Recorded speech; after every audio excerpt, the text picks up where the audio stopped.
Assalamualaikum warahmatullahi wabarakatuh. Halo semuanya, perkenalkan nama saya Gilang Akbar Dikosyah. Pada video kali ini saya akan membahas tentang konsep layanan keamanan di berbagai platform. Kenapa topik ini penting? Karena di era digital sekarang, hampir semua kegiatan kita terhubung dengan teknologi. Mulai dari hal sederhana seperti mengakses media sosial, belanja online, kuliah daring, sampai mengelola data penting di kampus atau kantor. Semua aktivitas itu menyimpan data, dan data tersebut sangat berharga. Jika tidak dilindungi, data kita bisa dicuri, disalahgunakan, bahkan dijual ke pihak yang tidak bertanggung jawab.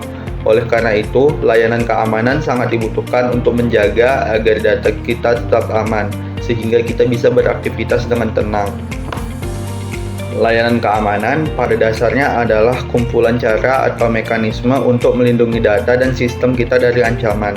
Ada 3 tujuan utamanya, yaitu menjaga kerahasiaan, menjaga keaslian atau keutuhan data, dan memastikan layanan selalu tersedia. Contohnya, kalau kita kirim pesan lewat WhatsApp, ada enskripsi yang menjaga supaya hanya pengirim dan penerima yang bisa membaca. Itu contohnya menjaga kerahasiaan. Lalu, misalnya kita menyimpan file di Google Drive, sistem harus memastikan file kita tidak diubah oleh orang lain tanpa izin. Itu menjaga keaslian dari data itu. Sedangkan soal ketersediaan, bayangkan kalau layanan e-banking sering mati atau sering tidak bisa diakses, maka kita akan kesulitan melakukan transaksi. Jadi, intinya layanan keamanan membuat data dan sistem tetap terjaga sehingga bisa kita gunakan dengan aman setiap saat. 3 prinsip utama keamanan ini sering disebut CIA Triad: confidentiality, integrity, dan availability. Confidentiality atau kerahasiaan, maksudnya data hanya boleh diakses oleh orang yang memang memiliki hak. Misalnya hanya mahasiswa dan dosen tertentu yang bisa masuk ke sistem nilai di kampus. Kalau orang di luar bisa mengakses juga, berarti kerahasiaan tidak terjaga. Integrity atau keaslian, berarti data tidak boleh diubah sembarangan. Contohnya, nilai ujian yang sudah disimpan di sistem tidak boleh dimanipulasi oleh orang lain. Kalau ada yang mengubah tanpa izin, maka integritas data rusak.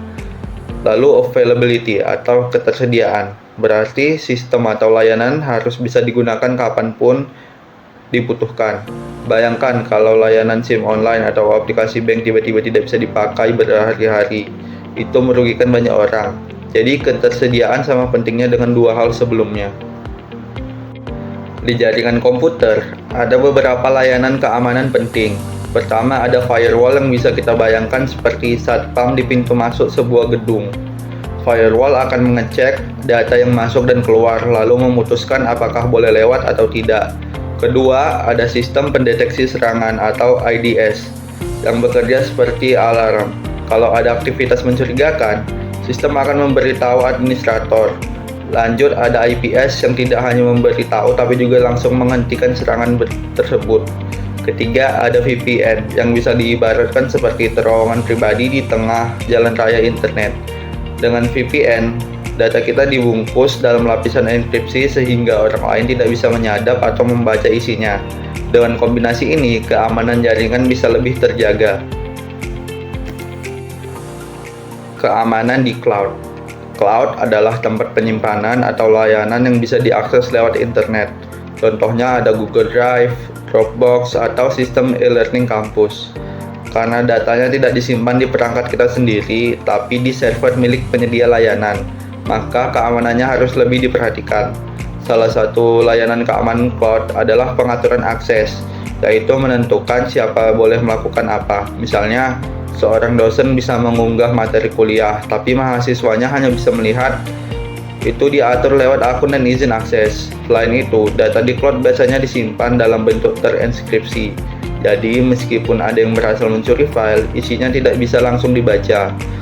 Cloud juga mencatat aktivitas pengguna, seperti siapa yang membuka file, kapan diubah, oleh siapa. Catatan ini bisa digunakan untuk melacak apabila terjadi sesuatu yang mencurigakan. Keamanan di aplikasi. Kalau kita bicara aplikasi, contohnya aplikasi mobile atau website, Ada juga layanan keamanan khusus. Pertama, ada proses login atau autentikasi, yaitu memastikan pengguna benar-benar orang yang mengaku masuk. Sekarang banyak aplikasi yang menggunakan verifikasi 2 langkah atau kode OTP agar lebih aman. Kedua, setelah login, ada pengaturan izin akses. Tidak semua orang boleh melakukan semua hal. Misalnya di aplikasi kampus, mahasiswa hanya boleh melihat nilai mereka sendiri, bukan nilai teman-teman. Ketiga, keamanan aplikasi juga bergantung pada cara aplikasi dibuat. Kalau developer menulis kode dengan asal-asalan, bisa ada celah yang dimanfaatkan peretas. Contoh umum adalah SQL injection, yaitu teknik di mana peretas menyusupkan perintah berbahaya lewat form input. Untuk mencegahnya, developer harus menulis kode dengan cara yang benar. Jadi, keamanan aplikasi tidak hanya tugas pengguna, tapi juga tanggung jawab developer. Keamanan di sistem operasi. Sistem operasi seperti Windows, Linux, atau Android juga punya layanan keamanan. Misalnya ada pengaturan hak akses. User tidak boleh sembarangan menghapus file sistem, hanya admin yang boleh. Dengan begitu, kerusakan sistem bisa dicegah. Selain itu, update atau patch juga sangat penting. Banyak serangan terjadi karena orang malas melakukan update, padahal update itu biasanya berisi perbaikan keamanan.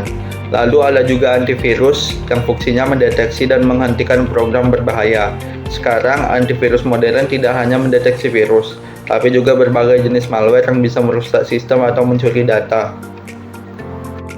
Tantangan keamanan. Walaupun sudah banyak layanan keamanan, tetap ada tantangan yang harus dihadapi. Pertama, ancaman baru terus muncul. Peretas selalu mencari cara untuk menyerang, misalnya dengan ransomware, yaitu virus yang bisa mengunci data kita dan meminta tebusan agar dibuka kembali. Kedua, kesalahan pengguna. Banyak kasus kebocoran data terjadi karena orang memakai password yang terlalu sederhana atau mudah percaya dengan email palsu yang mengaku dari bank atau dari kampus. Ketiga, ada dilema antara keamanan dan kenyamanan. Misalnya, login dengan verifikasi 2 langkah memang lebih aman, tetapi juga lebih ribet. Jadi, sistem keamanan harus mencari titik tengah agar tetap aman, tapi tidak mengganggu kenyamanan pengguna. Dari penjelasan tadi, bisa kita simpulkan bahwa layanan keamanan sangat penting untuk melindungi data dan sistem dari ancaman. Prinsip dasarnya adalah kerahasiaan, keaslian, dan ketersediaan. Layanan ini diterapkan di berbagai platform, mulai dari jaringan, cloud, aplikasi, hingga sistem operasi. Namun, teknologi saja tidak cukup. Kesadaran pengguna juga sangat penting. Kalau kita sendiri lalai, misalnya menggunakan password yang sama untuk semua akun, maka keamanan tetap bisa dijebol meskipun sistem sudah canggih. Demikian saja penjelasan saya tentang konsep layanan keamanan dalam berbagai platform. Semoga penjelasan ini bisa membantu kita memahami pentingnya menjaga keamanan digital, baik dari sisi teknologi maupun kebiasaan sehari-hari. Terima kasih sudah menyimak. Wassalamualaikum warahmatullahi wabarakatuh.